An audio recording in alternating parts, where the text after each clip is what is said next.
মস্তিষ্ক ও শরীর নষ্ট হয় এই কাজগুলো করলে।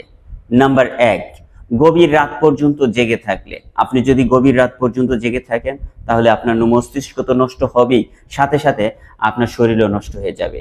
আর বিশেষ করে মানুষ মোবাইল ব্যবহার করার কারণে এবং ইলেকট্রনিক ডিভাইসগুলো ব্যবহার করার কারণে গভীর রাত পর্যন্ত জেগে থাকে।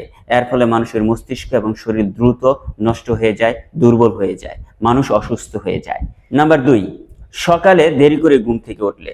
যারা সকালে দেরি করে ঘুম থেকে ওঠে তারা সকালের যে স্নিগ্ধ বাতাস আছে সেটা উপভোগ করতে পারে না।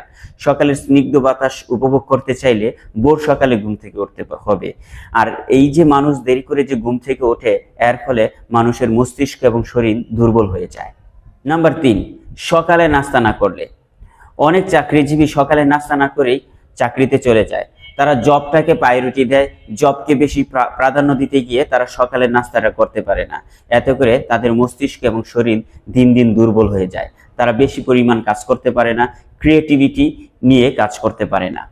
নাম্বার 4, খাওয়ার সময় ফোন বা টিভি দেখলে। আপনি যখনই খাওয়ার সময় ফোন বা টিভি দেখবেন তখনই আপনার মস্তিষ্ক এবং শরীর দুর্বল হয়ে যাবে।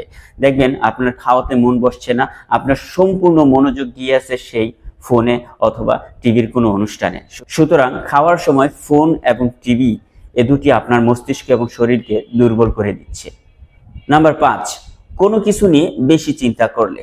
যে কোনো একটা বিষয় আপনাকে চিন্তায় মগ্ন করে দিয়েছে, আপনি চিন্তিত, এই কোনো একটা বিষয় নিয়ে অতিরিক্ত চিন্তা করলে আপনার মস্তিষ্ক এবং শরীর দুটোই দুর্বল হয়ে যাবে, আপনি অসুস্থ হয়ে যাবেন। সুতরাং এই 5টি বিষয় এড়িয়ে চলার চেষ্টা করুন, মস্তিষ্ক এবং শরীরকে আরো বেশি স্ট্রং করুন।